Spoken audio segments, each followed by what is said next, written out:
పవిత్రాత్మ స్వరూపులకు ప్రియాత్మ బంధువులారా, శ్రీ లలిత సహస్రనామ స్తోత్రం. అన్నదా వసుదా వృద్ధా బ్రహ్మాత్మైక్య స్వరూపిణి బృహతి బ్రాహ్మణి బ్రాహ్మీ బ్రహ్మానందా బలిప్రియా అన్నదా వసుదా వృద్ధా బ్రహ్మాత్మైక్య స్వరూపిణి బృహతి బ్రాహ్మణి బ్రాహ్మీ బ్రహ్మానందా బలిప్రియా అన్నదా అన్నం ఏమి జనేభ్యో దదాతి అన్నదా. కాబట్టి జనులందరికీ అన్నాన్ని అమ్మవారు ఇస్తారు. ఎందుకు అంటే అన్నం అన్నది పోషణకర్త. సృష్టి స్థితి లయ మూడు కదా. స్థితి జరగాలంటే మనకేముండాలి? అన్నం ఉండాలి. అన్నం తిన్న ముఖం ఒకలా ఉంటుంది, అన్నం తిన్న ముఖం ఇంకోలా ఉంటుంది. అర్థమైందా? ఎన్ని తిన్నా అన్నం తినకపోతే అన్నం ఏమంటా, నేను అన్నమే మానేశాను నెలలు పెట్టి అంటారు. రోజుకి అరకేజీ జీడిపప్పు తింటూనే ఉంటాడు. అర్థమైందా? కాబట్టి జీడిపప్పు అన్నమే, కిస్మిస్ అన్నమే, బాదము అన్నమే, పాలు అన్నమే, ఇది పేరే అన్నం. అది అర్థమైందా? అందుచేత ఎవరెవరికి ఏ ఆహారాన్ని ఇవ్వాలి అమ్మవారిది అన్నం ఇస్తుంది. అందుకు అలాగనే వసుదా. అర్థమైందా? వసుద. ఇక అన్నం మరి మనకి రావాలంటే ఎట్లా వస్తుంది? ధనం ధాన్యం ఏదో ఉండాలి. అర్థమైందా? పూర్వం ఏమిటంటే వస్తువులన్నీ మార్పులు ఉండేవి అన్నమాట. అందరూ సంతలోకి పోయేవాళ్ళు, తీసుకొని వీళ్ళ దగ్గర బియ్యం వాళ్ళకి ఇచ్చి వాళ్ళ దగ్గర పప్పులో తెచ్చుకోవడం. ఇది పూర్వం అలా ఉండేది అనమాట. ఇదేమి ఇవ్వడం పుచ్చుకోవడం, ఏదో ఒకటి ఉండాలి కదా మరి. ఆ విధంగా సరే ధనాన్ని ఇలాగనే వస్తువుల్ని కూడా చక్కగా మన్ని ఇచ్చినటువంటిది. వసుధ అంటే ఏమిటి? ధనము, రత్నము, ఇవన్నీ అర్థాలు అన్నమాట. రత్నాల్ని, ధనాన్ని ఇవన్నీ చెప్తారు. వసుధ అని అర్థాన్ని. అది ఇంకా వృద్ధ, వృద్ధురాలు. వృద్ధురాలు అంటే అర్థం ఏమిటి ఇక్కడ? అందరికంటే జ్యేష్ఠురాలు. అర్థమైందా? అందరికంటే జ్యేష్ఠురాలు. మరి అది అన్నమాట. ఇంకా వృద్ధురాలంటే ఏమిటి? ఎవరు పెద్ద అయితే వాళ్ళని మనం వృద్ధులు అంటాం.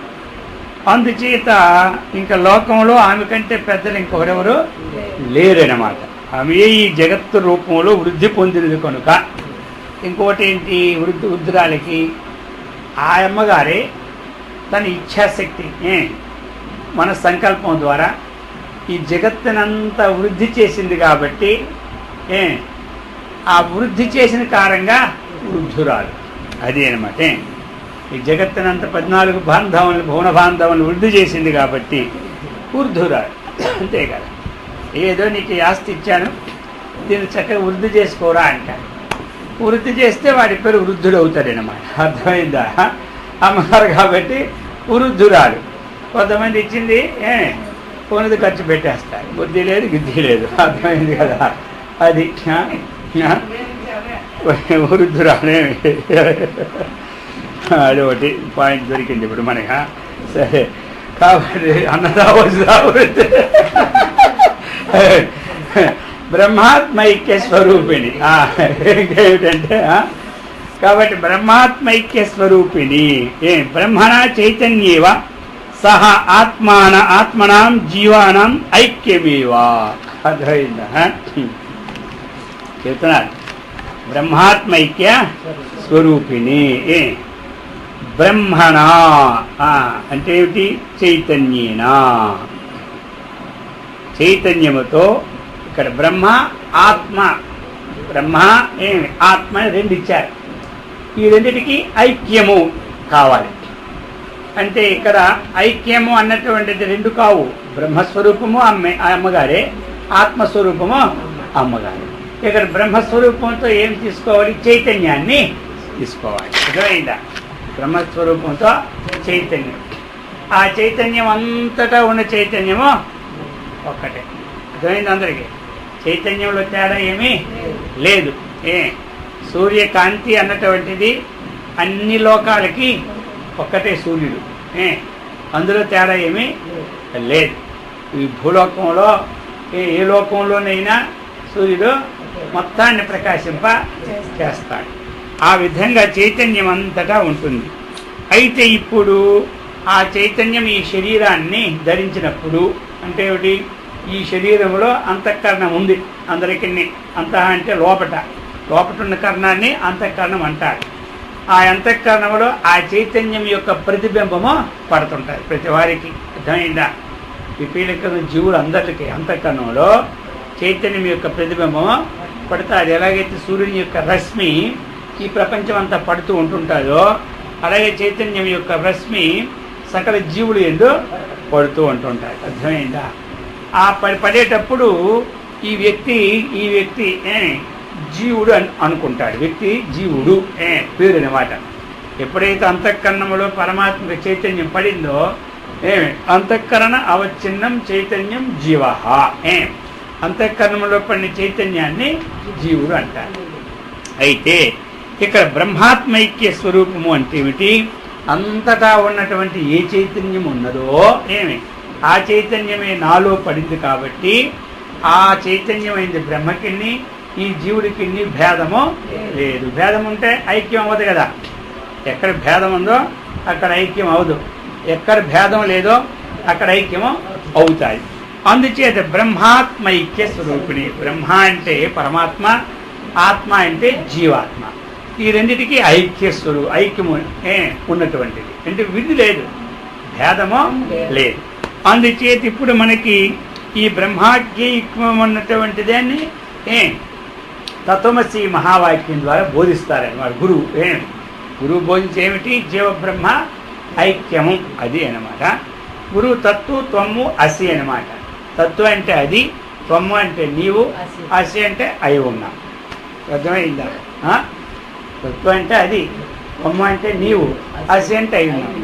అది నీవై ఉన్నావు. అర్థమైందా? అదేంటి ఏమిటి? అంతటా వ్యాపించిన చైతన్యం ఏదైతే ఉన్నదో నీ అంతఃకరణములో అవచ్ఛిన్నముగా ఉండి నీ శరీరాన్ని ఏదైతే నడిపిస్తుందో ఇది అది ఒక్కటే. అంటే ఏమిటి తేడా? అదే నీవై ఉన్నావు, నీవే అదే ఉన్నావు. అర్థమైందా? తత్ అంటే అది, త్వం అంటే నీవు, అసి అంటే అయి ఉన్నావు. ఇది తత్వమసి. అది నీవై ఉన్నావు అంటే ఆ పరబ్రహ్మమే నీవై ఉన్నావు. ఇది ఒక వాక్యం.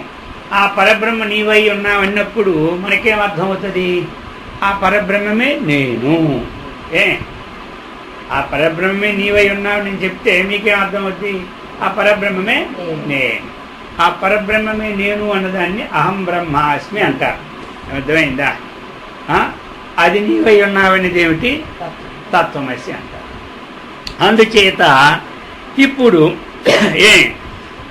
ఈ రెండింటినీ బోధించిన మంత్రమే సోహం. ఐక్యం అంటే ఏమిటి? సోహం.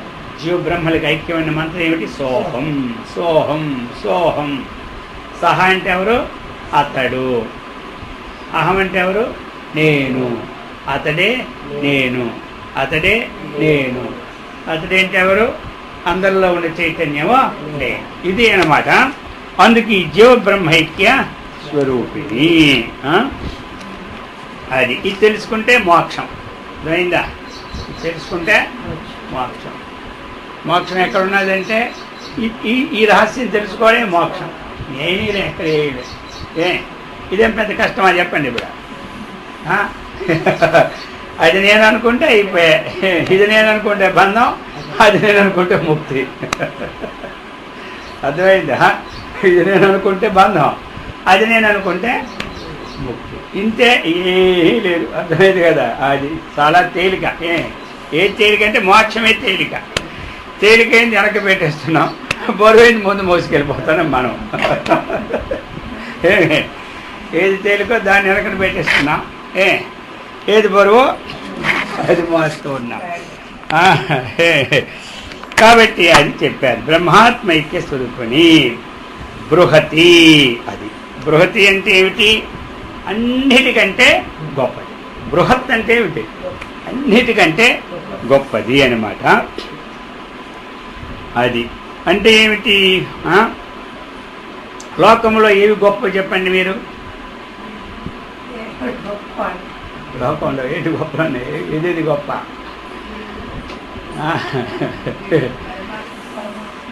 లోకంలో ఏవి గొప్ప ఉన్నాయో అన్నిటికంటే అమ్మవారు గొప్ప. అర్థమైందా? లోకంలో మనకి సూర్యుడు కనపడు తెల్లవారితే ఆయన గొప్పవాడు అనుకుంటాం మనం. అర్థమైందా? లోకంలో భూదేవి మోస్తుంది కాబట్టి ఓ భూదేవి నీకు నమస్కారం అంటాం. అర్థమైందా? ఓ వాయుదేవ నాకు ఎప్పుడు వాయువు లేదా నా ప్రాణం పోతుంది నీవే బ్రహ్మ ఆయన మొక్కుతుంటుంటాం. అర్థమైందా? రాత్రి చంద్రుడు మొక్కుతుంటాం. వాన పడకపోతే వానదేవ ఇంక నీవే గొప్పవాడు, ఇంద్రుడు చంద్రుడు ఎండు పంటలు ఎండి సస్తూ ఉన్నాం కాబట్టి వానపడు అంటాం. అర్థమైందా? ఇదందరే లోకంలో మన గొప్పవాళ్ళు. అలాగే దేవలోకంలో ఇంద్రుడు గొప్పవాడు, బ్రహ్మలోకంలో బ్రహ్మ గొప్పవాడు, విష్ణులోకంలో విష్ణు గొప్పవాడు, కైలాసీశ్వరుడు గొప్పవాడు. ఇలా ఎవరెవరైతే గొప్ప దేవతలు ఉన్నారో వాళ్ళందరికీ గొప్ప అన్నమాట అమ్మవారు. అందుకనే బృహతి. అర్థమైందా? ఇంక వాళ్ళు గొప్పవారు, వాళ్ళకే అమ్మ గొప్ప అయితే ఇంక మన ముఖ్యమంత్రి ప్రధానమంత్రి లెక్క. అర్థమైందా? ఏమంటారు? అది అందుకని ఈ విధంగా బృహతి బృహతి బ్రాహ్మణి. అదేనా? బ్రాహ్మణి బృహతి బ్రాహ్మణి. అది బ్రాహ్మణి మంజిక స్పృక్త ద్విజపత్నిషు విశ్రుత ఇది విశ్వకోశాత్. ఇక బ్రాహ్మణి స్త్రీ స్వరూపురాలు అని ఒక అర్థమైనమాట. అంటే ఏంటి? బ్రహ్మకి సంబంధించినది బ్రాహ్మణి అనమాట. అర్థమైందా? బ్రహ్మకి సంబంధించినది కాబట్టి బ్రాహ్మణి. బ్రహ్మ అంటే పుల్లింగము, బ్రాహ్మణి అంటే స్త్రీలింగం. అది అనమాట. ఇంతే తేడా. అర్థమైందా? బ్రహ్మ బ్రహ్మాణౌ బ్రహ్మాణ అది అనమాట. కాబట్టి ఇక్కడ బ్రాహ్మణి అన్నది స్త్రీలింగం, బ్రహ్మ అనేది పుల్లింగం. అందుకని చెప్పారు. ఇంకా బ్రాహ్మణ అన్నదానికి కొన్ని విశేషాలన్నమాట. ఒక ఓషధి విశేషం స్వరూపాన్ని కూడా బ్రాహ్మణి అంటారు. ఒక ఓషధిని బ్రాహ్మణి అంటారు. ఇంకా సంవిత్ విశేషాన్ని కూడా బ్రాహ్మణి అంటారు. సంవిత్ అంటే జ్ఞానం. జ్ఞాన విశేషానికి ఒక పేరు ఉంది బ్రాహ్మణి అని. అలాగనే మరి బ్రాహ్మణి స్త్రీ అయినది. అది ఎందుకు బ్రహ్మ నుంచి పుట్టింది అంటే బ్రహ్మస్వరూపమే కాబట్టి ఆవిడ స్త్రీలింగంలో బ్రాహ్మణ స్త్రీ అయినది. ఇంకా శివుని యొక్క భార్య పేరు కూడా బ్రాహ్మణి అని ఒక పేరు ఉన్నదన్నమాట. కాబట్టి ఈ విధంగా బ్రాహ్మణి బ్రాహ్మణి బ్రాహ్మణి బ్రాహ్మీ. బ్రాహ్మి అంటే ఏమిటి? అవిద్య అతిరిక్త జడజాతి సద్భావి మానాభావ ఇత్యతః ఆహా బ్రాహ్మీ అని చెప్తున్నారు. ఇక్కడ బ్రాహ్మి అనేది కూడా బ్రహ్మ చైతన్య స్వరూపాన్ని ఒక అర్థం. అర్థమైందా? బ్రాహ్మి అనేది కూడా సరస్వతీదేవి వాక్ స్వరూపురానికి కూడా బ్రాహ్మి అని ఒక అర్థం. అలాగనే అవిద్య అంటే అజ్ఞానము కంటే వేరొక జడజాతి ఉన్నట్లు ప్రమాణం కూడా లేదని తెలుపుటికే జ్ఞానస్వరూపురాన్ని చెప్పాను.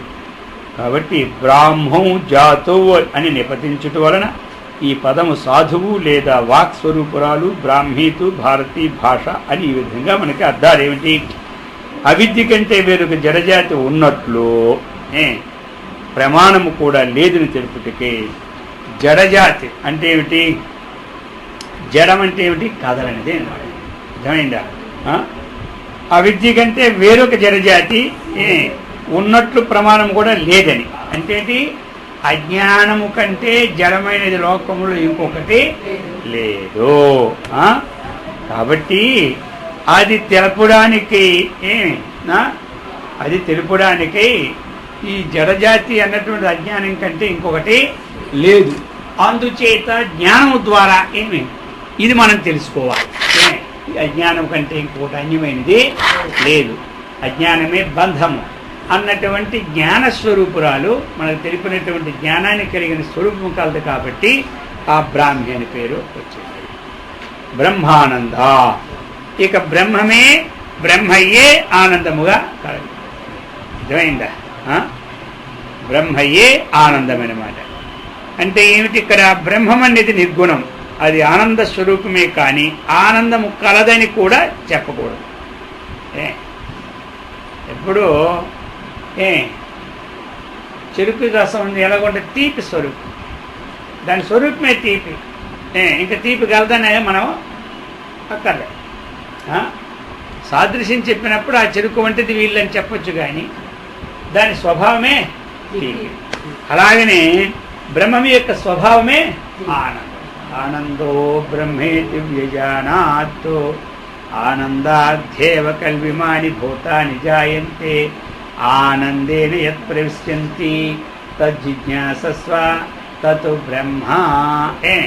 కాబట్టి ఆనందో బ్రహ్మేతి వ్యజానాత్, ఆనందము బ్రహ్మము కంటే భిన్నమో కాదు, అది అన్నమాట. అందుకు బ్రహ్మము నిర్గుణము, అది ఆనంద స్వరూపమే కానీ ఆనందం అని చెప్పకూడదు. అట్లు చెప్పినచో ఆనందం వేరు బ్రహ్మం వేరే ద్వైతం సంభవించదు. ఆనందం వేరు బ్రహ్మం వేరంటే అక్కడ ఏమవుతుంది? ద్వైతం వస్తుంది. కాబట్టి ఆనందమే బ్రహ్మము, బ్రహ్మమే ఆనందము. అందుకే సత్యం జ్ఞానం అనంతం బ్రహ్మ. ఆనందో బ్రహ్మేతి విజానాత్. ఈ బ్రహ్మకి ఏమిటంటే ఇవన్నీ స్వరూప లక్షణాలు అంటారు. అర్థమైందా? స్వరూపము సత్యము బ్రహ్మస్వరూపమే, ఆనందమే బ్రహ్మస్వరూపము, అనంతమే బ్రహ్మస్వరూపము. అది కాబట్టి స్వరూప లక్షణం. ఈ బ్రహ్మమనడి ఆనందము కలదని ఇక్కడ బహువ్రీహించి ఇక్కడ బ్రహ్మమనడి ఆనందము సగుణ స్వరూపురాలని అర్థము, లేదా బ్రహ్మానందము కలదని అర్థం ఉంది. అది ఈ విధంగా బలిప్రియా అవిద్యా నిరాసమందు సమర్థులు, అరిషడ్వర్గ విజేతులు, బలవంతుల్లో దయాపాత్రులుగా కలది దేవి. బలిప్రియ, మనకిక్కడ బలి అని అన్నారు. అర్థమైందా? బలిన అంటే అవిద్య నిరాశ సమర్థాః కామాది శత్రుజాతారః ప్రియాః దయాపాత్రం యస్యాః బలినామకో రాజా ప్రియో యస్య వామనస్య తద్భిన్నావా పూజాపహారావా 4-5 అర్థాలు ఇచ్చినారు. అర్థమైందా? బలిప్రియ అంటే ఇక్కడ ఏమిటి? బలవంతులు ఇష్టముగా కలదు. బలవంతులైనటువంటి వారు ఇష్టముగా కలదని ఒక అర్థం అన్నమాట. ఎందుకు ఏం బలవంతులే ఇక్కడ ఇష్టం గలవారు? ఎవరైతే ఈ కామక్రోధాది శత్రువులని జయిస్తారో అరిషడ్వర్గాలని, అటువంటి ఉపాసకులే లోకములో బలవంతులు. అర్థమైంది అందరికీ? ఎవడు బలవంతుడంటే ఎవడు హృదయంలో ఉన్నటువంటి అరిషడ్వర్గాలను జయిస్తాడో వాడే లోకంలో బలవంతుడు. ప్రహ్లాదుడు కూడా ఏమన్నాడు? ప్రహ్లాదుతో హిరణ్యకశిపుడు ఏమన్నాడు? నేను ఎవరినో తెలుసా, నా బలం ఎంతో నువ్వు ఇంట్లో ఉండే తెలుసుకోవాలి అన్నాడు. ఇంద్రుడు నా దగ్గరికి వస్తే ఇలా కూర్చు, ఇలా నిలబడతాడు, పక్కకి నా ఎదురుగా ఉండడు, పక్కకి ఇలాగా బంటులా ఉంటాడు. ఎవరు? ఇంద్రుడు, దేవేంద్రుడు అలా ఉంటాడు. దేవేంద్రుడే దేవతలందరికీ రాజు. ఇక దేవతలు ఎలాగ ఉంటారు? ఒక పెద్ద గాలివాన్ వచ్చితే గజాహ పలాయమాన, పెద్ద గాలి వాన వచ్చిందట, ఏనుగులన్నీ ఎగిరెళ్ళిపోతున్నాయట ఆ గాలికి. ఇంకోటి వచ్చి అడుగుతుండట దోమల సంగతి ఏమిటి అంటాడు. ఏనుగులే అంత పెద్ద ఏనుగు దోమల సంగతి మత్స్యకాహ కాగతి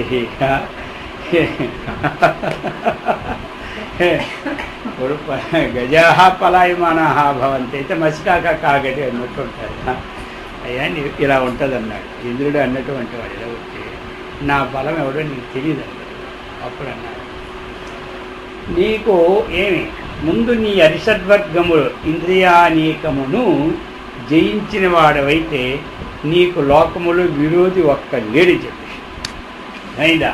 నీ ఇంద్రియాలు నువ్వు జయిస్తే నీకు లోకంలో నీకెవడి శత్రువులు అంటే నీ ఇంద్రియాలే నీకు మనకు శత్రువులు ఎవరు? మన ఇంద్రియాలే. శత్రువు ఇంకెవడు మనకి? అందుచేత అది తన కోపమే తన శాంతమే తన ఈ విధంగా చెప్పుకొచ్చారు. ఈ విధంగా చెప్పుకొస్తున్నారు.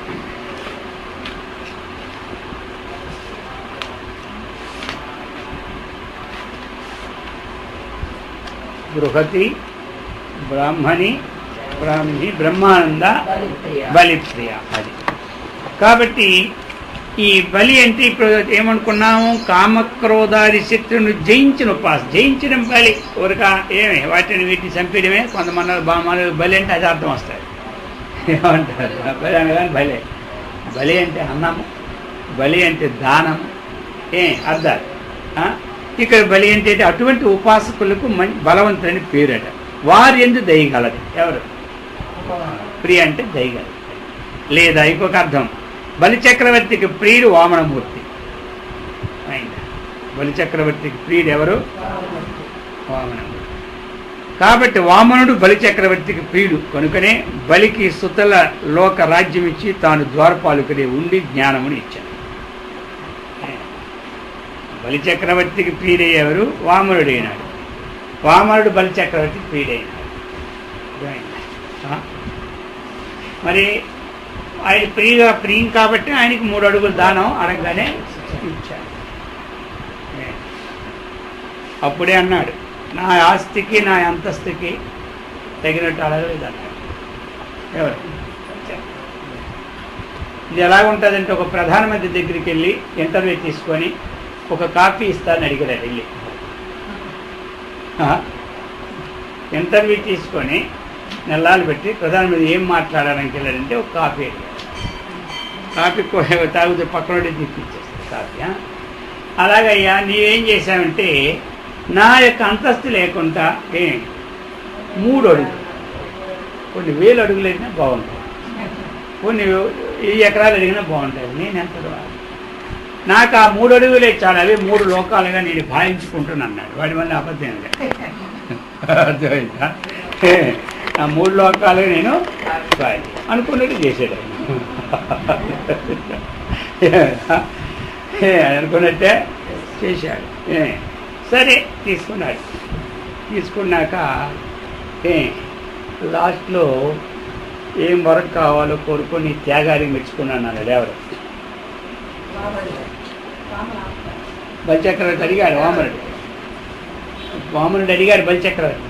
అడిగితే ఏమీ లేదు, నాకు పాతాళంగా తొక్కుతున్నావు, ఆ పాతాళ లోకంలో నువ్వెప్పుడు అక్కడ కాపలా ఉండాలన్నాడు. సరే అలాగే ఉంటానన్నాడు. విచారణ కృష్ణమూర్తి పాతాళ లోకంలో ఇప్పుడు అక్కడే కృష్ణ వేసుకొని గదపడుతున్నాడు. అది ఆ లాభం. ఈయనకి ఆయన ప్రియుడు, ఆయన ఈయనకి ప్రియుడు. అది అనమాట. ఇంకా బలిప్రియ అంటే పూజా ద్రవ్యములు ఇష్టముగా గలది. పూజా ద్రవ్యాలంటే అమ్మవారికి అలా ఇష్టం, అది అందుకని బలిప్రియ. భాషా రూప బృహత్సేన భావ వివర్జిత సుఖారాధ్య శుభకరీ శోభనా సులభాగతి. భాషా రూప బృహత్సేన భావ వివర్జిత సుఖారాధ్య శుభకరీ శోభనా సులభాగతి.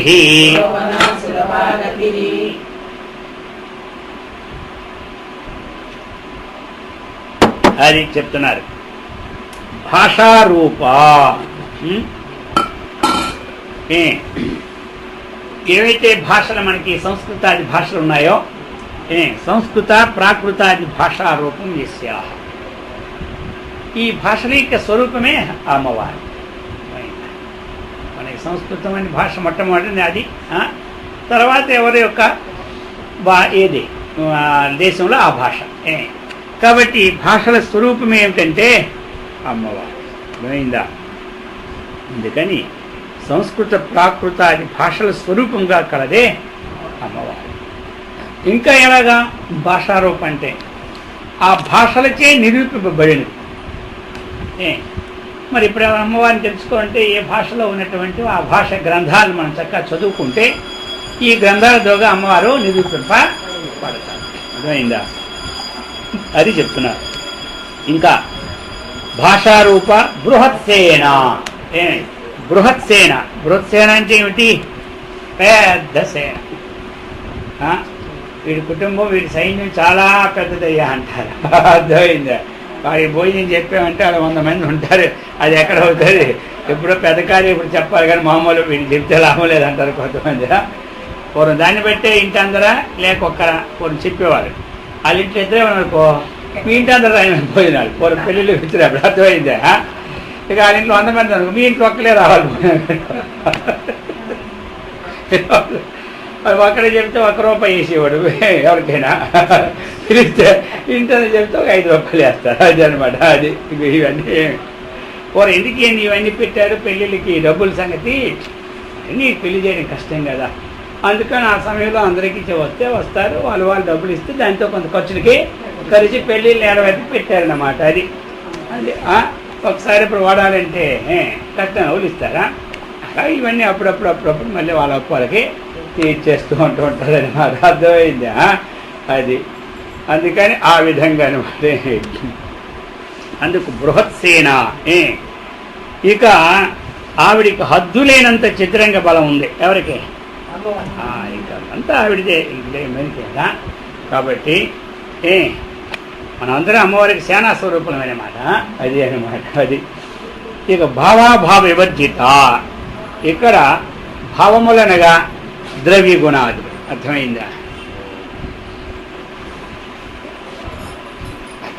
భావాలంటే ఏమిటి? ఇక్కడ ద్రవ్య గుణాలు.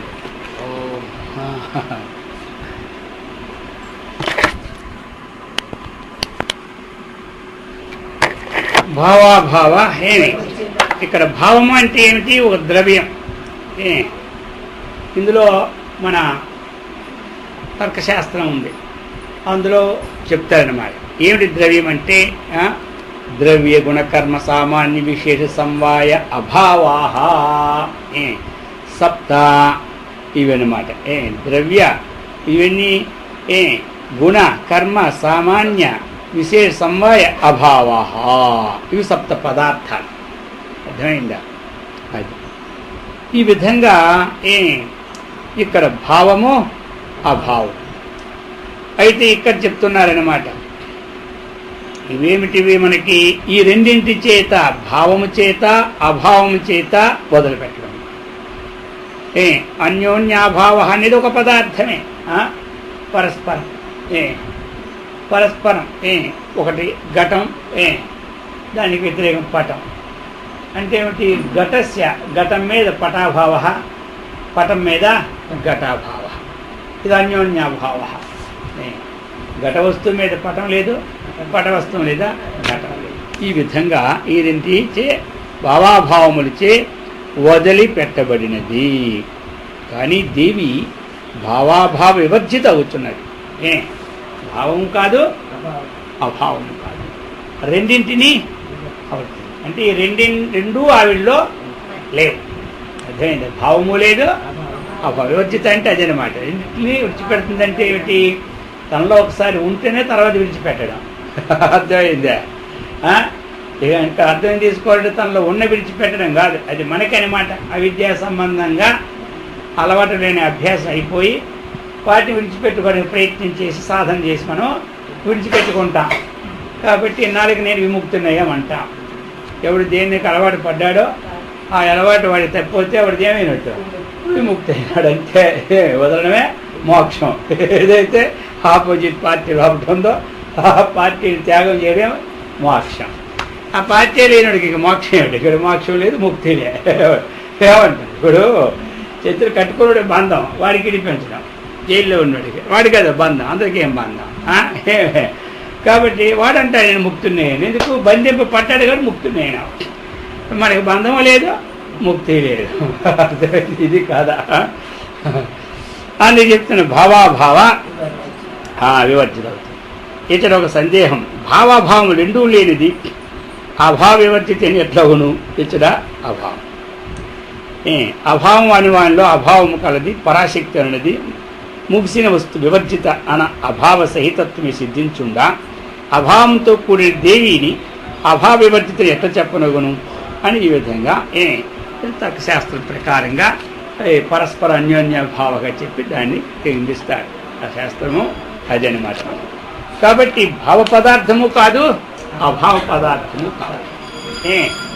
భావము అన్నటువంటిది వస్తువు, అభావం అంటే ఆ వస్తువు లేనిది అన్నమాట. అమ్మవారు లేనిది కాదు, ఉన్నది కాదు. ఏమున్నది కాదు? ఏది దృశ్యం కనబడుతున్నదో మనకి అది ఉన్నది కాదు. ఎల్లప్పుడూ సత్ అనేది ఉన్నదే. మళ్ళీ అర్థమైందే, సత్పదార్థం ఎప్పుడు ఉన్నదే. సత్తు నుంచి పుట్టినటువంటి వస్తువు ఏదైతే ఉన్నదో అది లేనిది అన్నమాట. అలాగే లేని దాని మీద ఉన్న వస్తువు ఏదైతే కనబడుతున్నదో అది మనం వాస్తవం చూసినప్పుడు ఏమవుతుంది? అభావం అవుతుంది. ఇప్పుడు తాటి ఎందుకు పాము మనకి కనబడింది అనుకున్నాం, యథార్థం చూస్తే పాము లేదంటాం కదా. పాము యొక్క అభావం, అది అభావము లేదు, అభావము లేదు. భావాభావ సుఖారాధ్య శుభకరి. సుఖేన అంటే ఉపవాసాది రూప కాయక్లేశం ధ్యేయ స్వరూప నియమ నిర్బంధాదికంచ అంతరేణాపి ఆరాధ్య. సుఖారాధ్య సుఖారాధ్య అన్నమాట. అర్థమైందా? అంటే ఏమిటి ఇక్కడ? ఉపవాసాది కాయక్లేశములు లేకుండా సుఖముగా పూజింపలేదు. అంటే ఆ ఉపవాసాది అంటే కాయక్లేశములు, ఉపవాసాలన్నీ ఎలాంటివి? శరీరానికి కష్టాన్ని కలిగించినటువంటివి. అయితే మరి ఉపవాసాలు ఉండాలా వద్దా? అది ఇప్పుడు అర్థమైందా? ఉండాలి. ఉండడం మనకే మంచిది. ఎప్పుడు మనకి ప్రకృతి వైద్యంకి వెళ్తే ఏమిటి? ఉపవాసమే కదా ఏమంటారు? ఇంటి దగ్గర ఉపవాసం ఉండాలంటే అందులో నేను ఎవరున్నాను గొప్పగా అనుకుంటా. అక్కడ ఇంకేం ఉపవాసమే పెడతారు వాడు హాయిగా. అదే అనమాట. అలా లేకుంటే అమ్మవారు సుఖంగా పూజింపదగినది. అమ్మవారి యొక్క అనుగ్రహం అది మన పూజ ఏ కాయక్లేశం లేకుండా పూజింపదగినది. ధ్యానము చేయవారు ఉపవాసాదులను చేయవలెను. యోగ శాస్త్రంలోని అష్టాంగములను ఆచరింపవలెను. ఇవన్నీను కష్టసాధ్యముగా ధ్యేయస్వరూపు నిర్ణయించుట, దృష్టిని దానిపై కేంద్రీకరించుట మొదలగు కష్టములు అనేకములు కలవు. ఇట్టి కాయ కష్టములు ఏమీ లేకుండా మానసికముగా సుఖముగా ఆరాధింపదగినది. అర్థమైందా? ఇక్కడ అదనమాట. మనస్సులో చక్కగా అమ్మవారిని ఆరాధింపదగినది. ఎందుకు చెప్పినారు ఇది? అది మొట్టమొదటి ఉండాలి. ఆ క్లేశ కష్టాదులన్నీ లేకపోతే అంతఃకరణ శుద్ధి కలగదు. ఏమంటారు? దేశకాల పరిచ్ఛిన్న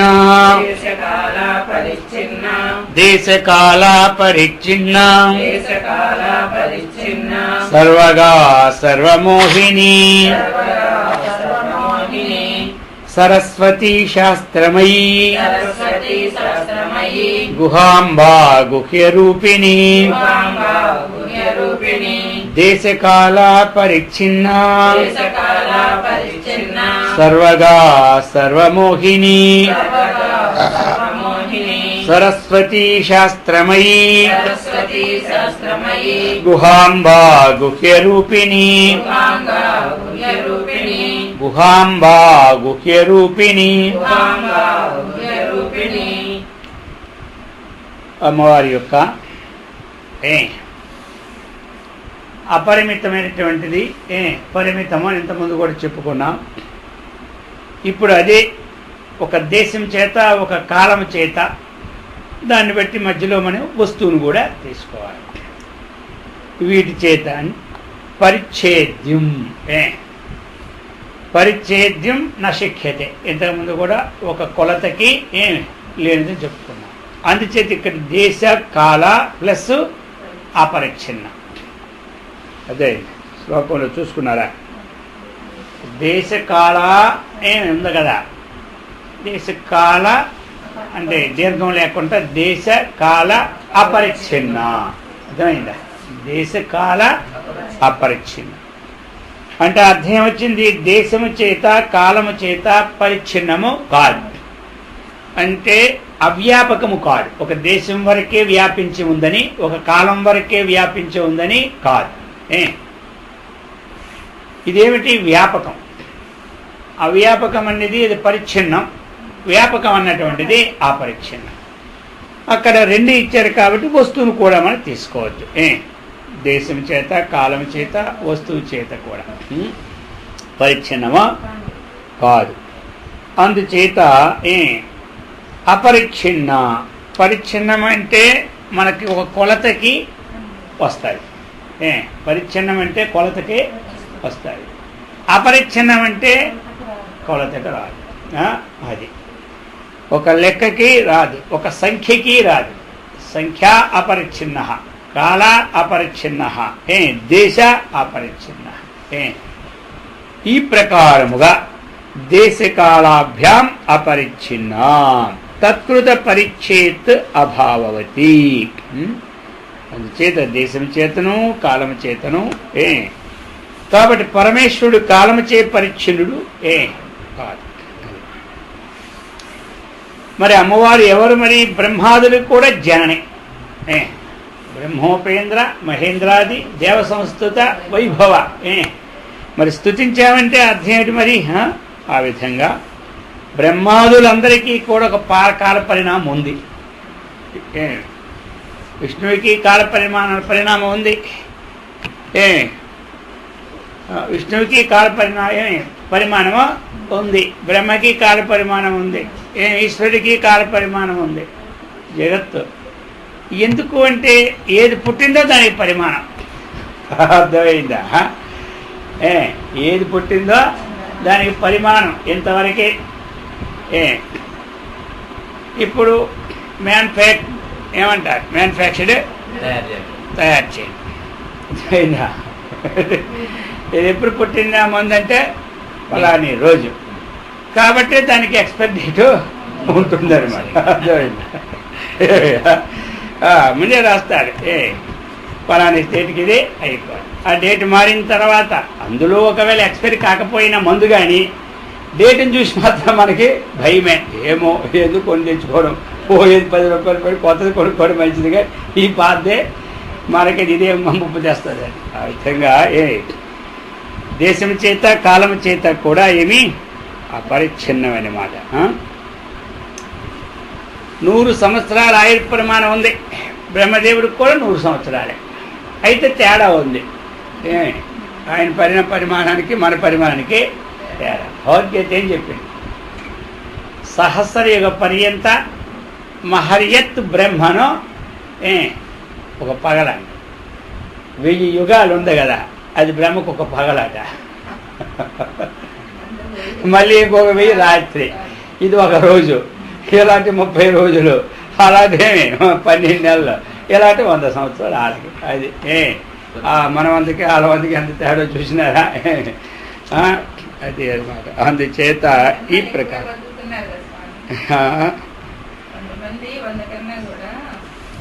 కొన్ని ఉండొచ్చు. 120 సిద్ధాంతమే ఉంది.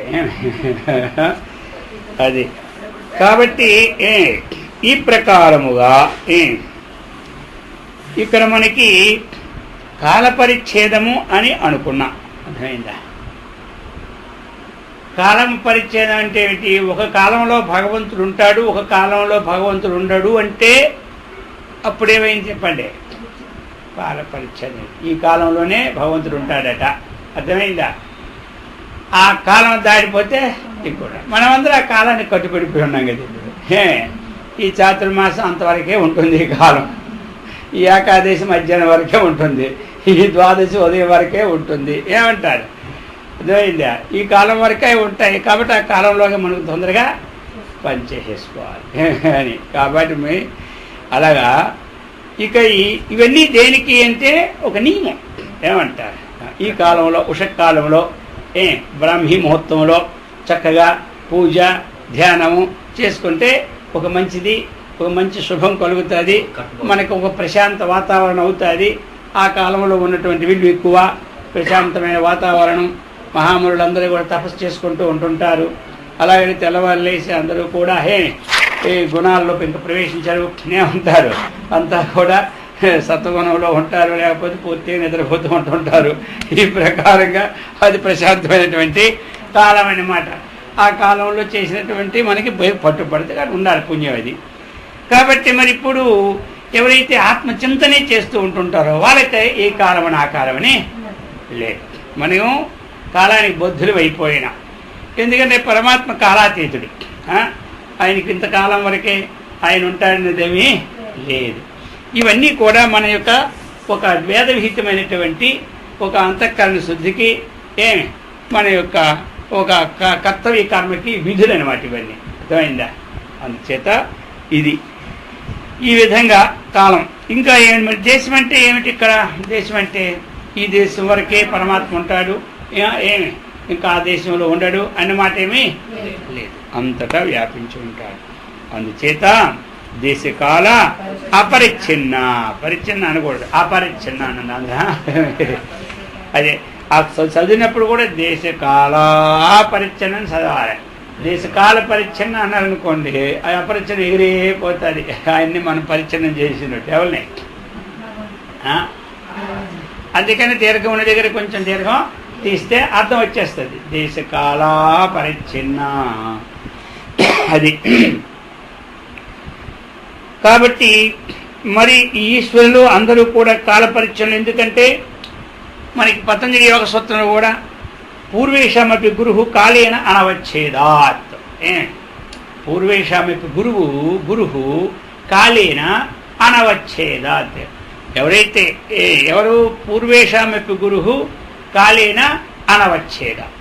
అర్థమైందా?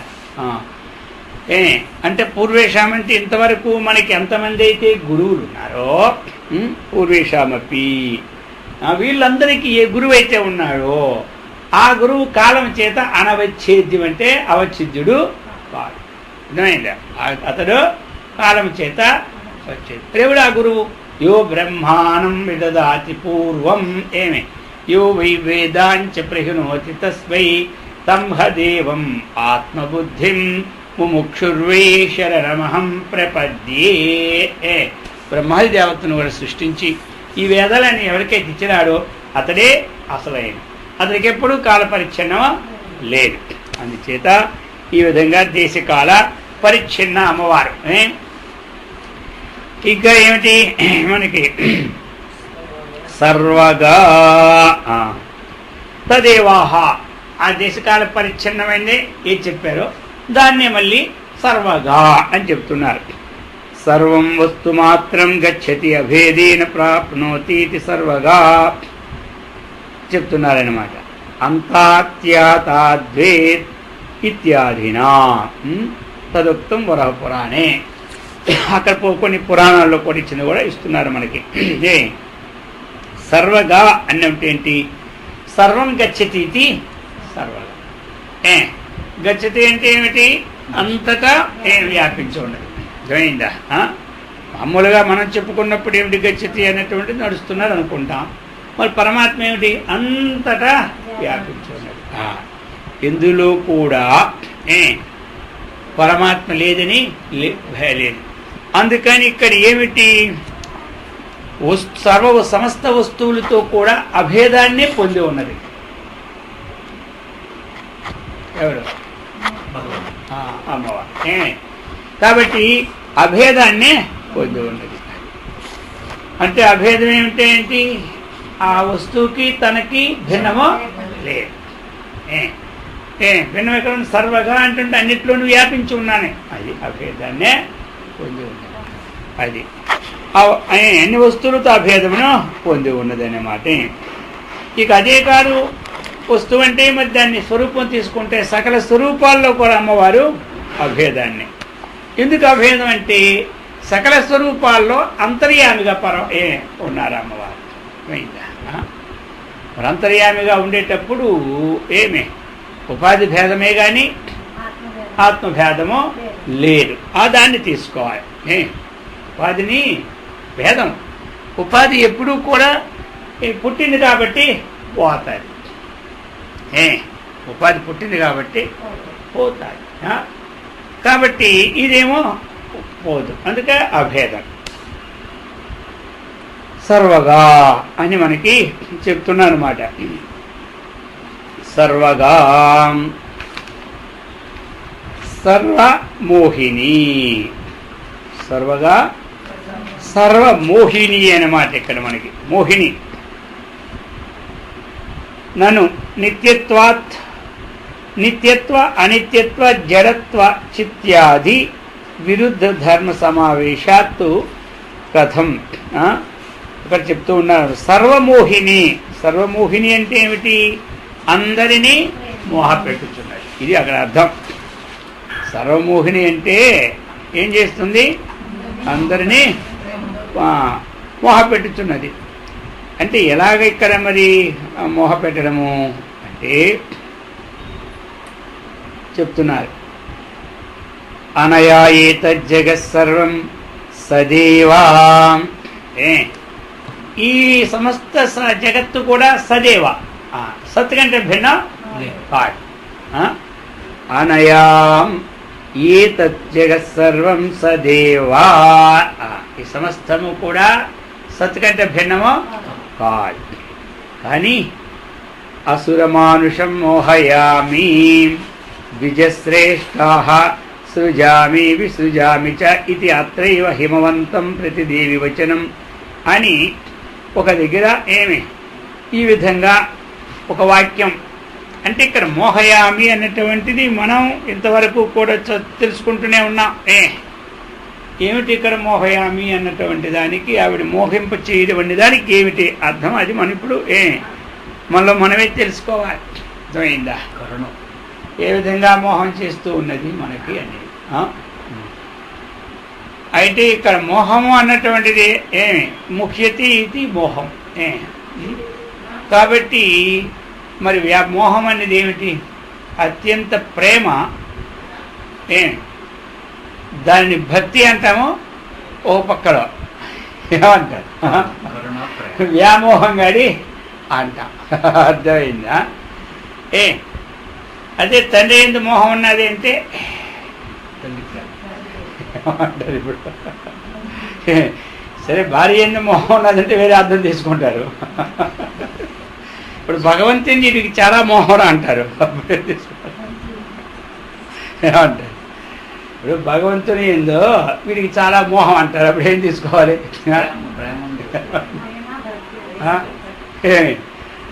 మోహం అనేది ఎక్కడ వేరే అర్థం తీసుకుంటారు. భర్తకు భార్య ఏందో, భార్య భర్త ఏంది ఏది ఉంటే మోహం అని మనం తీసుకుంటూ ఉంటాం. మోహం అంటే అందరూ ఏందో, భగవంతుడు ఏందో మోహం.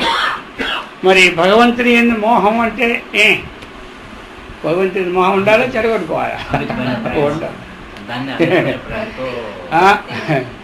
భగవంతుని మోహం మనకి ఉండవలసిందే. అక్కడ మోహం లేకపోతే అవదు. అందుకు చెప్తున్నారన్నమాట ఈ విధంగా. ఎక్కడ అని ఒక గ్రంథంలో అనయా ఏతత్ జగత్సర్వం సత్ ఏవా అసుర మానుషం మోహయామి. అలాగనే ద్విజశ్రేష్ఠాః సృజామి విసృజామి చ ఇది అత్రైవ హిమవంతం ప్రతి దేవి వచనం. ఈ విధంగా మనకి ఒక దగ్గర చెప్తున్నారు. కూర్మ పురాణంలో అక్కడ కూడా చెప్పున్నారు. అలాగనే ఇంకో శాస్త్రంలో కూడా ఏం చెప్తున్నారంటే, ఓ బ్రాహ్మణ శ్రేష్ఠులారా, దేవాసురులు మనుషులతో కూడిన ఈ జగత్తునంతటి నేను దీని చేతనే మోహపెట్టుచున్నాను, సృజించుచున్నాను, లయింప చేయుచున్నాను అని చెప్పాను. అంటే ఇక్కడ ఏమిటి? మోహపెట్టేది చేసేది మనకి దేనితోనూ సృజించాడో అది మనకి మోహపెడతాడు. సృజించడం దేని చేత? ప్రకృతిని తీసుకొని సృజించాడు, మాయని తీసుకొని సృజించాడు.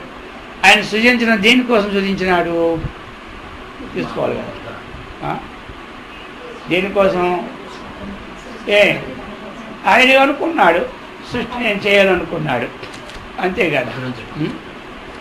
ఎవరు అనుకోవడం? ఆయన అనుకున్నాడు, నేను ఈ విధంగా సృష్టి చేయాలనుకున్నాడు.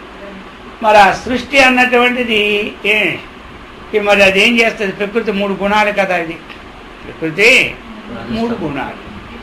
మరి సృష్టి అనేది ఏం చేస్తుంది? సృష్టి పెరగాలి కదా. సృష్టి దాన్ని తీసుకోవడం శక్తి ఎందుకు తీసుకుని మాయని ఎందుకు తీసుకున్నాడు? నువ్వేమో లోకాన్ని సృజించమన్నాడు, సృష్టించమన్నాడు. ఇక సృజిస్తూ ఉంటారు. లోకాన్ని సృష్టించాలంటే ఏముండాలి? ప్రకృతి లోకాన్ని తన వశం చేసుకోవాలి. అర్థమైందా? ప్రకృతి లోకాన్ని తన వశం చేసుకోవాలి. తన వశం చేసుకున్నప్పుడే లోకము అభివృద్ధి చెందుతారు. తన వశం చేసుకోవడం అంటే అర్థం ఏమిటి? అదే మోహం. ఏందా? ఒకరిని మనం వశం చేసుకోవడం అర్థం ఏమిటి చెప్పండి? శాస్త్రం కాదు. ఇప్పుడు మనం ముందు మోహం శబ్దాన్ని మనం విచారించుకోవాలి. ఎన్నాళ్ళు పెట్టి మోహం అనేది వినుకుంటూనే ఉన్నాం కదా, దానికి శాస్త్రం ఎందుకు ఇక్కడ? అర్థమైందా? మరి ఆ మోహం ఏం చేయడం, ఏం చేస్తుంది? అది ఒకరిని తన వశమా చేసుకో. వశం చేసుకోకపోతే మోహం అంటారా? వశం అంటే ఇప్పుడు ప్రకృతి ఏం చేసుకోండి? తన వశం చేసుకుంటారు. ఎవరిని చేసుకుంటుంది? తాను ఎవరిని సృష్టించిందో వాళ్ళని చేసుకుంటారు. ఇంకెవరిని చేసుకుంటారు? అర్థమైందా? తాను ఎవరిని సృష్టించిందో వాళ్ళనే చేసుకుంటారు. అందుకని ఎందుకంటే ఆ సృష్టి విధానములో ఏకోహం బహుశ్యాం ప్రజాయే సంకల్పం ఏదైతే ఉన్నదో అది ఏం చేస్తుంది? అది మోహానికి కారణం, పరస్పరం. అర్థమైందా? అందుకని ఆ విధమైనటువంటి సర్వమోహిని ఈ సమస్త జనులను కూడా మోహింప చేయుచున్నది. ఇది అర్థమైన మాట. అందుకని చెప్తున్నారు నా ఈ విధంగా ఓ బ్రాహ్మణ శ్రేష్ఠులారా, దేవాసులు మనుషులతో కూడిన జగత్తునంతటినీ నేను దీని చేతనే మోహపెట్టుచున్నాను. దేని చేతను? శక్తి. అర్థమైందా? మాయనే శక్తి చేతనే. మమ మాయ దురత్తి అన్నాడు కదా. కాబట్టి ఇక సృజించుచున్నాను, లయింప చేయుచున్నాను. ఇది కాబట్టి కూర్మపురాణం కూడా దేవి హిమంతునితో శృతి స్మృతులకి విరుద్ధములై భేదమును బోధించు శాస్త్రములు అనేకములు లోకములు కనిపించుచున్నవి. శృతికిన్ని స్మృతికిన్ని విరుద్ధమైన ఏమున్నాయో ఆ శాస్త్రం అనేకం లోకంలో కనబడుతూ ఉన్నాయి. అర్థమైందా? అవన్నీ లోకంలో అనేకము కనబడుతూ ఉన్నాయి. అయితే వానిలో ఏమిటి? కాపాల మతం ఒకటి ఉంది, భైరవ మతం ఒకటి ఉంది, శాకల మతం ఒకటి, గౌతమ మతం ఒకటి. ఈ మొదలైన శాస్త్రములన్నిటితో జనులను మోహపెట్టుచున్నారు. అర్థమైందా? అది ఒక పక్కీలో మోహం అంటే. అయితే వారికి ఎన్ని జన్మలందేనని ఈ శాస్త్రములిచ్చే మోహమే కలుగుతుందని పలికినట. ఎందుకంటే వాళ్ళు తోవలోనే అది ఉన్నారు. మరి వాళ్ళకి ఎన్ని జన్మలైనా అదే. ఇప్పుడు అనోరణీయం అన్నది పరమాత్మ, అనివే అంటాడు అతడు. ఇంక మరి ఇంకెన్ని జన్మలు అయితే మొదటి మాట్లాడు. అర్థమైందా? క్షణికమే అంటాడు బౌద్ధుడు. క్షణికమా? అది క్షణికవాదం. ఒక క్షణమే అంతే ఏదైనా వస్తువు. ఇక మరి ఇంకా జన్మ మారుతారు. అందుకని ఈ విధంగా కాబట్టి సూత సంహిత ఎందుకు కూడా దైవానుగ్రహము లేని పాపాత్ములు, ఎవరికైతే దైవానుగ్రహం లేదో అటువంటి పాపాత్ములు మాయిచే మోహబట్టు పెట్టబడిన వారే ఏమంటారు? ఈ జనన మరణాదులతో దుఃఖపడుతూ ఉంటుంటారు. అందుచేత ఈ ప్రకారముగా ఇక్కడ సర్వశబ్దం ఉంది మనకెక్కడ? సర్వమోహిని. సర్వమోహిని అంటే ఏమిటి? ఈ త్రైలోక్యానంతటిని కూడా మోహపడుతున్నది. అది అనమాట. అందుకు భగవంతుడు కూడా ఏమన్నాడు? నాశరీష్వేవ యోనిషు అన్నాడా? నాశరీష్వేవ యోనిషు, ఆశ్రీ సంబంధించిన యోనుల్లో వాళ్ళని పుట్టినట్లు చేయుచున్నాడు. ఇక పాపాత్రులు అది. అందుచేత అంటే ఇక్కడ అర్థం ఏమిటి? పరమాత్మ యొక్క ఏమి సంబంధం లేకపోతే మాయ ఏది చేయలేదు. పరమాత్మ యొక్క చైతన్యము ప్రతిబింబం మాయలో పడినప్పుడే చేస్తుంది. కాబట్టి మాయాధీనం కాబట్టి ఇందుకు సర్వమోహిని. ఈ లోకయాత్రకి తత్సంబంధముగా పరంపరా సంబంధముగా మోహిని స్వరూపమైన మాట అర్థమైంది లోకానికి చైతన్యం. అందుచేత సర్వమోహిని అని పేరు. అది ఎందుకంటే ఆత్మ సంబంధం లేనిది దాని జడం కదా, అదే మోహింపజేస్తుంది. ఇప్పుడు జడం కదా, దానికి ఏమైనా అధికారం ఇచ్చామనుకో, ఇక అప్పుడు ఉపాదానకర్త ఒకరు తీసుకుని నిమిత్తకర్త ఇంకొకరు తీసుకోవాలి. ఉపాదానకర్త ఇంకొకరు నిమిత్తకర్త తీసుకోవడం అవుతుందా? అదేమో మన సిద్ధాంతమే ప్రార్థాంతం అయిపోద్ది. కాబట్టి ఇక అందుకని అన్నమాట తత్సంబంధ పరంపరా సంబంధించిన లోకాన్ని మోహింప చేస్తుంది. అది అన్నమాట ఇక్కడ. అందుచేత సర్వమోహిని సరస్వతి. సరస్వతి అన్నమాట. కాబట్టి సరస్వతి జ్ఞానాభిమానిని దేవత. సరస్వతి అంటే జ్ఞానానికి అభిమాన సంబంధమైన దేవత ఏది ఉందో ప్రతిదానికి ఒక అభిమాన దేవత కదా. కాబట్టి ఆ విధంగా అభిమాన దేవత సరస్వతి. అది ఇవిడు ఎలాంటి వారు? అమ్మవారు ప్రాణుల జిహ్వల యందుండు వాగ్రూపురాలు. ప్రతి వారి జిహ్వలో వాక్ రూపంలో ఉన్నది సరస్వతి. కాబట్టి ఇక ఏమిటి పేరు? మరి సర్వులకు సమస్త జనులకు కూడా జ్ఞాన దృష్టిని ప్రసరింపచేయటం వలన సరస్వతి అని పేరు. సరస్వతి అన్నటువంటిది ఏమిటి? జ్ఞానాభిమాని దేవతా స్వరూపిణి కాబట్టి సమస్త జనులకు కూడా ఆ జ్ఞాన దృష్టిని ప్రకాశింపచేస్తుంది. కాబట్టి అందువలన సరస్వతి అన్నటువంటిది సార్థకం. ఒక్కొక్క రూపంలో ఒక్కొక్క విధానగా మనకి ఆ శక్తి స్వరూపిణి అనేక విధాలుగా అన్నమాట. ఇప్పుడు లక్ష్మి శ్రీవాకుచ నారీణ స్మృతి మేధ ధృతి క్షేమ. మరి మేధ అంటే ఏమిటి? సరస్వతి కదా. తెలివంతా జ్ఞానస్వరూపం అంటాను. అందుచేత ఈ ప్రకారముగా అమ్మవారు ఇక జ్ఞానస్వరూపిణి అన్నమాట. సరస్వతి శాస్త్రమయీ. ఇక శాస్త్రమయీ అన్నటువంటి చెప్తూ ఉన్నారన్నమాట. ఇప్పుడు మనకి శాస్త్రమయీ అంటే ఏమిటి? శాస్త్రమయీ సర్వశాస్త్రమయీ. మై ప్రత్యమేటి ప్రాచుర్యార్థం. శాస్త్రమయీ అంటే ఇక్కడ ఏదైతే మనకి బ్రహ్మ నుండి మొట్టమొదట ఉద్భవించిందో, బ్రహ్మ ఎక్కడి నుంచి ఉద్భవించి బ్రహ్మ నుంచి ఏముద్భవించిందంటే కర్మ బ్రహ్మోద్భవం విద్ధి. కర్మ బ్రహ్మోద్భవం విద్ధి. బ్రహ్మ ఎక్కడి నుంచి? అక్షర సముద్భవం. భగవద్గీత అదేగా చెప్పింది 3వ అధ్యాయంలో. అక్షర సముద్రం నుంచి బ్రహ్మ ఉద్భవించింది. ఏ బ్రహ్మ అంటే వేదం. అది అక్కడ అర్థమైన తృతీయ అధ్యాయం మనకి ఇచ్చిన పాయింట్. కర్మ బ్రహ్మోద్భవం విద్ధి బ్రహ్మాక్షర సముద్భవం తస్మాత్ సర్వగతం బ్రహ్మ నిత్యం యజ్ఞే ప్రతిష్ఠితం. ఏవం ప్రవర్తితం చక్రం నానువర్తితి హయః అఘాయింద్రియారామో మోఘం పార్థ సజీవ్. చెప్పారు స్వాత్మజరేవస్య తప్తృప్తచ్చ మానవ ఆత్మన్యేవచనాత్మ చెప్పుకొచ్చారు కదా. అందుచేత ఇక్కడ ఏమిటి మరి? ఇదం సర్వశాస్త్రమయ్యి ఈ వేదములు ఏవైతే ఉన్నాయో ఈ 4 వేదములు, ఒకటే వేదం నిర్దిష్ట 4. కాబట్టి ఈ 4 వేదాలు ఏదైతే ఉందో ఆ 4 వేదాలు ఎక్కడి నుంచి వచ్చాయి? అక్షర సముద్భవాత్. అక్షరం నుంచి ఉద్భవించాయి. కాబట్టి ఈ సమస్త వేదాలు కూడా ఏ స్వరూపము? అక్షర స్వరూపమే. అందుచేత అమ్మవారు సర్వశాస్త్రమయీ. శాస్త్రమయీ అంటే వేదమే ప్రధానముగా కలది. అర్థమైందా? 2 ఇంకేమిటి? శాస్త్రమచే ప్రధానముగా బోధింపబడింది ఇంకొక అర్థం. ఇంకా ఏమిటి? శాస్త్ర అవయములైనటువంటి. అర్థమైందా? అంటే శాస్త్రాన్ని వికాసింపచేసినటువంటి అవయములు కలదని ఇంకొక బుద్ధిలో అర్థం చేసుకోవచ్చు అన్నమాట. మరి అవయాలు ఏమున్నాయి? సగుణ బ్రహ్మకు అవయం, నిగుణ బ్రహ్మకు లేదు కదా. మరి ఇక్కడ ఈ వేద రూపంలో వస్తే ఏమిటి? ఇది అవయ స్వరూపం. ఈ శాస్త్రమే అవయవ స్వరూపం.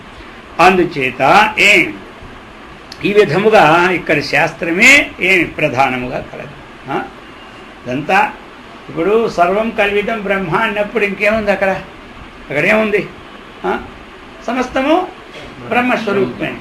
అందుకని ఈ ఏదైతే వేదం మనకి తెలుసుకుంటున్నామో ఈ వేదం వేరు, ఆ బ్రహ్మ వేరు కాదు. ఏంటంటే వేదం వేరు, బ్రహ్మ వేరు కాదు.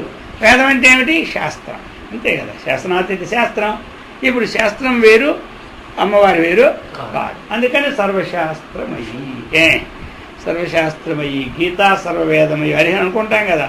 అలాగని ఇక్కడ కూడా శాస్త్రమయ్యి అమ్మవారు ఏమిటి? సమస్త శాస్త్రముల యొక్క స్వరూపమే అమ్మవారు.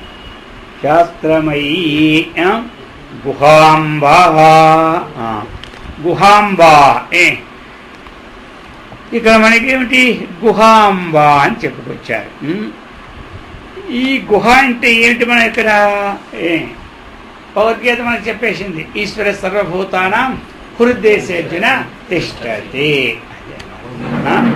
ఇక్కడ గుహాంబ అంటే హృదయ గుహలో ఉన్నటువంటి దివ్యస్వరూపం ఏదుందో ఆ అంబే గుహ. ఇక్కడ గుహ అంటే బుద్ధి గుహ అథవా హృదయ గుహ ఇత్యాది మనం తీసుకోవాలన్నమాట, ఈ అర్థాలన్నమాట. అందుకని గుహాంబ, గుహాయాం స్థిత అంబ ఛాయారూపేతి యావత్తు, అది అనమాట. అర్థమైందా?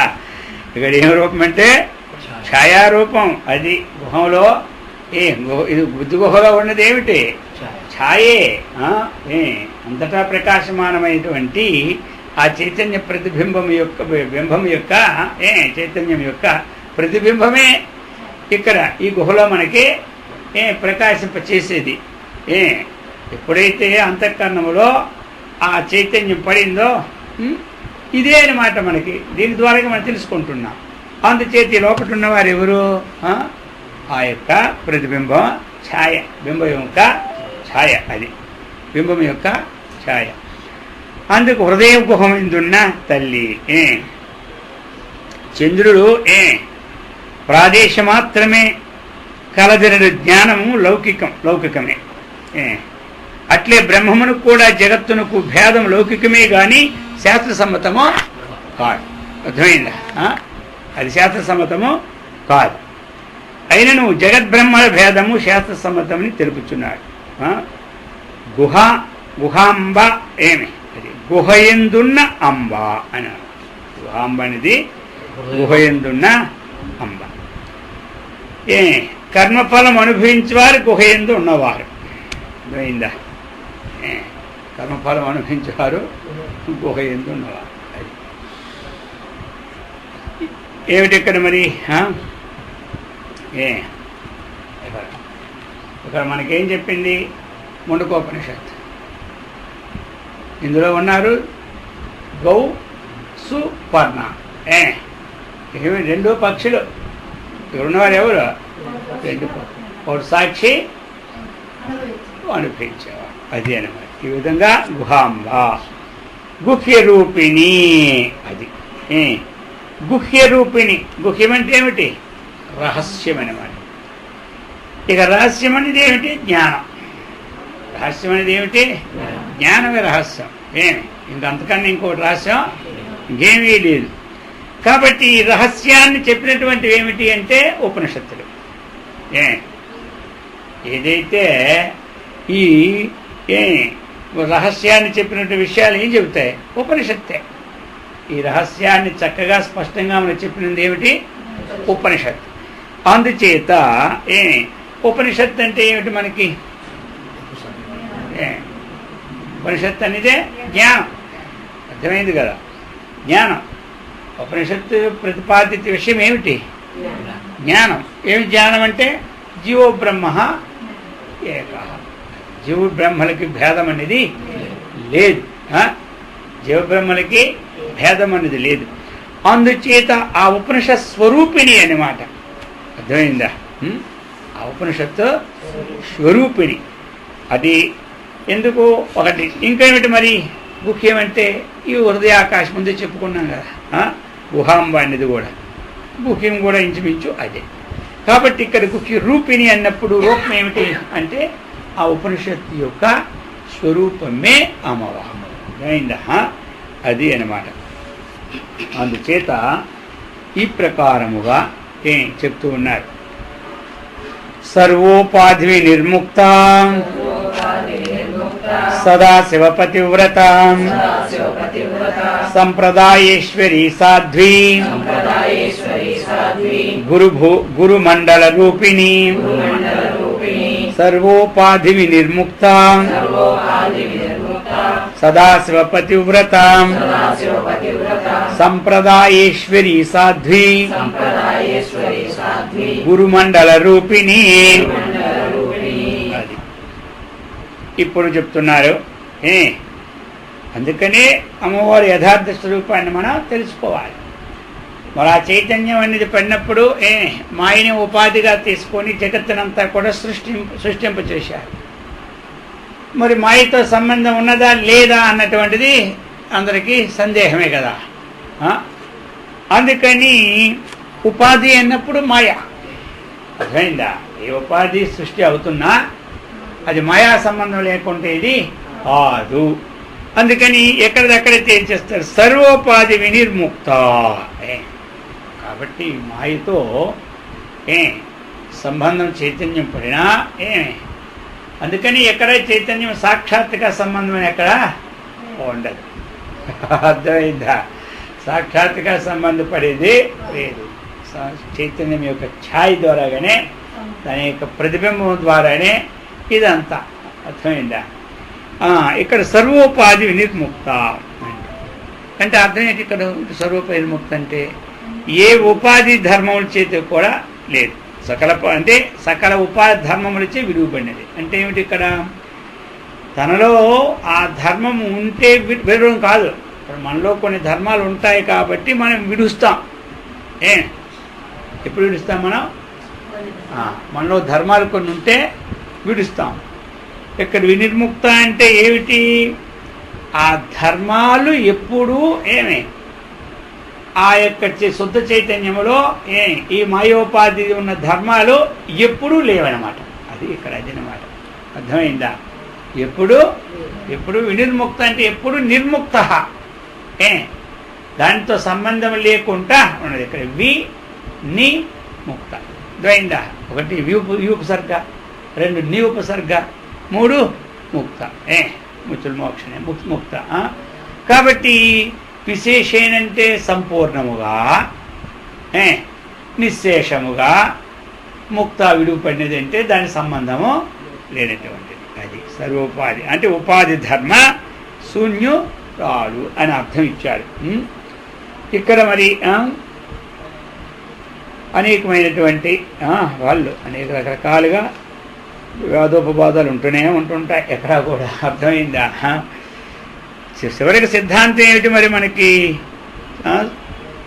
ఈ సమస్త ఉపాధిలో ఉపాధికి సంబంధమైనటువంటిది ఎప్పుడూ సంబంధం లేదు. నీకు అర్థం తీసుకోవాలి. వినిర్ముక్త విడిచిపెట్టాడంటే ఒకప్పుడు ఉండి విడిచిపెట్టడం ఇక్కడ కాదు. అర్థమైందా? ఉండి విడిచిపెడితే ఇంకెందుకు? ఉండి విడిచిపెట్టడం అంటే ఏదో సాధన ద్వారానే విడుస్తుంది ఉన్నది. సాధనకి కూడా సాధ్యము కాదు. సాధనాతీతమైన వస్తువు సాధన ద్వారా ఎక్కడ విడిచిపెడతాం? అప్పుడు మళ్ళీ అద్వైతానికి భంగం అయిందా? మనలో వ్యాపించినటువంటి వస్తువు ఏదో సాధన ద్వారా మనం విడిచిపెడతాము. మరి అలాగే అమ్మవారే విడిచిపెట్టింది, శుద్ధ చైతన్యం విడిచిపెట్టిందంటే అక్కడ అర్థమేమి సమన్వయం కాదు. అర్థమైందా? అక్కడ అద్వైత హాని ద్వైత స్థాపన అయిపోతుంది. అర్థమైందా?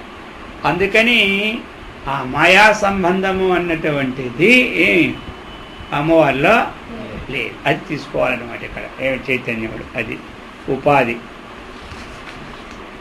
సదాశివ పతివ్రత. అర్థమైందా? సదాశివ పతివ్రత అది అంటే ఏమిటి? ఇక్కడ పతివ్రత అంటే ఏమిటి? పతియే వ్రతముగా కలది. సదాశివుడిని పతియే వ్రతముగా కలది. అంటే ఇక్కడ ఏమిటి? సదాశివ అంటే సదాశివ పతివ్రత శివయేవ పతిరితి వ్రతం నియమ. ఎందుకు అంటే సర్వ జగత్తుకి ఏది ఆది కారణమో ఇక దానికంటే అన్యమైంది ఏది ఇంకోటి లేదు. కాబట్టి ఆ స్వరూపమే ఒకవేళ ఇక రెండు విధాలు సాధకులు చేసుకోవాలనుకుంటే ఆ స్వరూపమునందు నియమం కలిగి ఉండడమే పతివ్రతం. అప్పుడు పతివ్రతము అన్నటువంటి స్త్రీలకే కాదు, పురుషులకు కూడా అధిపతి ఆయనే. కాబట్టి ఇక్కడ ఈ పతివ్రతం అందరికీ ఉండాలి. జగత్తుకు అధిపతే ఆయన. అర్థమైందా? ఇక్కడ జగత్తుకు అధిపతే ఆయన. మరి ఆయన కంటే భిన్నమైనటువంటి వాడు లేదన్నటువంటి వ్యభిచార బుద్ధి లేకుండా ఉండడమే అర్థమైంది కదా. ఆ విధంగా ఏమిటి ఇక్కడ ఎల్లప్పుడూ శివుడేని పతిను నియమము గలది ఇది పతివ్రత అంటారు. ఇక సామాన్యత సదాశివుని పతివ్రత భార్య అని అనుకుంటాం మనం. అందుచేత ఈ విధంగా సంప్రదాయేశ్వరి. అర్థమైందా? అంటే ఏమిటి ఇక్కడ? సంప్రదాయ ఈశ్వరి. సంప్రదాయ ఈశ్వరి సమ్యక్ శిష్యేభ్య ప్రదీతి సంప్రదాయ. చక్కగా శిష్యులని ఏమంటారు? చక్కగా శిష్యులని ఏం చేస్తారు? మనం చదువుతాం, బ్రహ్మ విద్యా సంప్రదాయ కర్తృభ్యో వంశ ఋషిభ్యో మహద్భ్యో నమో గురుభ్యః. అంటే దేనికి ఇది? సాంప్రదాయం అంటే ఏమిటి? సమ్యక్ ప్రదాయం సాంప్రదాయం. చక్కగా ఇవ్వడం అన్నమాట. ప్రకర్షేణ ఉత్కృష్టముగా ఏదైతే ఒక పరంపరలో ఒక అన్వేషణ వస్తూ ఉన్నదో, ఒక సత్య అన్వేషణ అనుకోండి, లేదా ఒక ధర్మ అన్వేషణ, ఒక ఆత్మతత్వ అన్వేషణ, ఇవన్నీ మనకి ఆ పరంపరలో ఆ విధంగా నడవడమే సంప్రదాయం. అటువంటి సంప్రదాయంలో ఉన్నటువంటి వాళ్ళందరికీ మనం నమస్కారం అని ప్రార్థన చేస్తూ ఉన్నాం. కాబట్టి అటువంటి సంప్రదాయములు ఏంది? అమ్మవారు ఏమిటి? చక్కగా సమర్థవంతురాలన్నమాట. తత్ర ఈశ్వరీ సమర్థ నక్షమ న్యాయై సంప్రదాయేన చ ఏతద్ అవగమ్యతే ఇత్యర్థః. కాబట్టి ఇక్కడ ఏది అయితే దేని యందు ఏది వ్యాపించిన తర్వాత దాని యథార్థం మనం తెలుసుకోలేదో అంతవరకు అది సంప్రదాయం కాదు. దేని యందు ఏది ఇప్పుడు రజ్జువునందు సర్పం అనేది కనబడుతూ ఉన్నది. ఇప్పుడు మనకి ఏది సాంప్రదాయం? ఇక్కడ సాంప్రదాయం ఏమిటి? అక్కడ ఇది త్రాడు అన్నటువంటి ఒక నిశ్చయమే మనకి అక్కడ సంప్రదాయం. అంటే ఏమిటి? అధిష్టానాన్ని చక్కగా తెలుసుకోవడమే అక్కడేమిటి సాంప్రదాయం. అర్థమైందా? అధిష్టానాన్ని తెలుసుకోవడమే మన యొక్క సాంప్రదాయం. ఆరోపిత వస్తువుని నిశ్చయించుకోవడం అసంప్రదాయం. మరి ఆరోపిత వస్తువుని నిశ్చయించుకున్నటువంటి ఎవరైతే ఉన్నాయో అసంప్రదాయాల్ని, అర్థమైందా, వాళ్ళందరినీ కూడా ఏదో ఒక అవతార రూపంలో వచ్చి, అర్థమైందా, వాళ్ళందరినీ ఖండన మండనం చేయించి మళ్ళీ వాళ్ళందరినీ ఒక సాంప్రదాయంలోనికి తీసుకొచ్చినటువంటి శాసనకర్తే సంప్రదాయ ఈశ్వరి. మరి శంకరాచార్య వచ్చినారు, అసంప్రదాయ మతాలన్నీ కూడా ఖండించినారు కదా.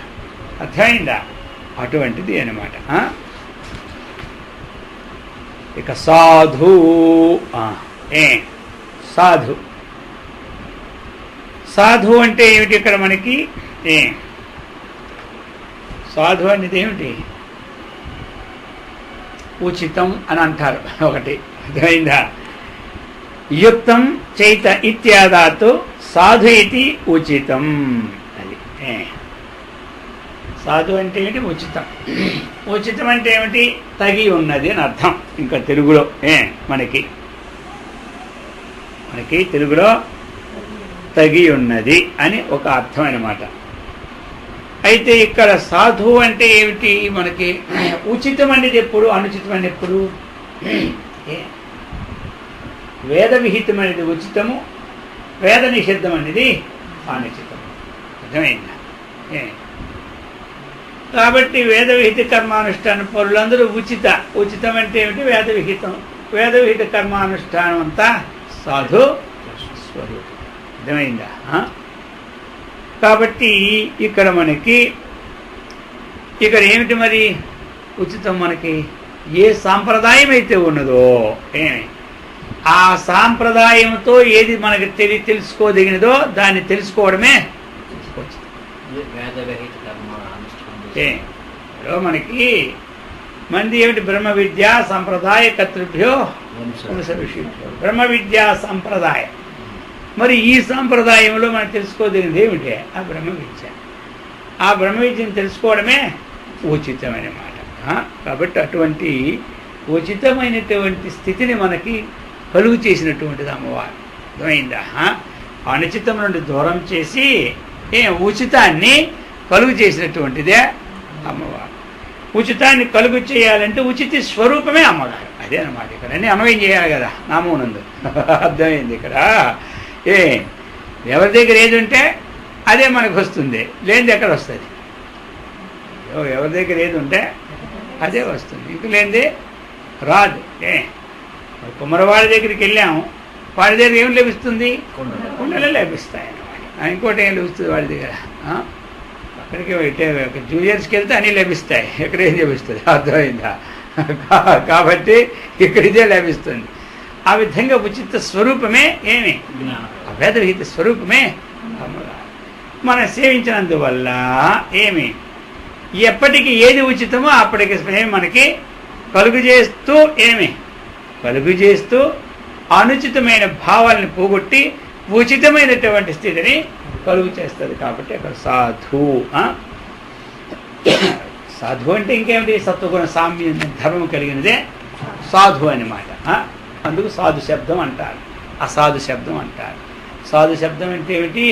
మృదువైన శబ్దము, ఆ శబ్ద దోషం లేకుండా ఉన్నది, అక్షర లోపం లేకుండా ఉన్నటువంటిది. అర్థమైందా? అర్థాన్ని మనకి ఉన్నది ఉన్నట్టుగా తెలిపేది. ఇవన్నీ కూడా సాధు శబ్దాలు అన్నమాట. అసాధు శబ్దం నుండి సాధు శబ్దం వేరు చేసేదే వ్యాకరణం అన్నమాట. అర్థమైంది కదా? అందుచేత ఈ విధంగా ఉచితమైనది అక్కడ చెప్తూ ఉన్నారన్నమాట. అప్పుడు సాధు అన్నటువంటి ఇక్కడ మన శ్లోకంలో ఉన్నదాన్ని ఇక్కడ విడదీశారు ఒక ముక్క.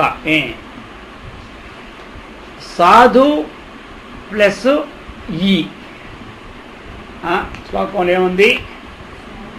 సాధ్వి అని ఉంది కదా, దాన్ని రెండు భాగాలుగా చేసి ఇక్కడ భాష్యకారులు పెట్టినారు. ఈ సాధు అన్నటువంటి దాన్ని మనకి ఉచితమని తెలుపుతూ ఇక్కడ సాధ్వి, సాధు ప్లస్ ఈ ఏమైంది? సాధ్వి అయింది అన్నమాట.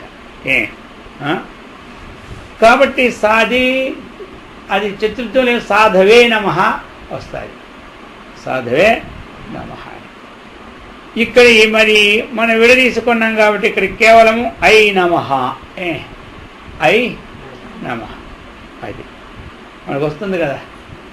ఐ నమః అని ఒకటి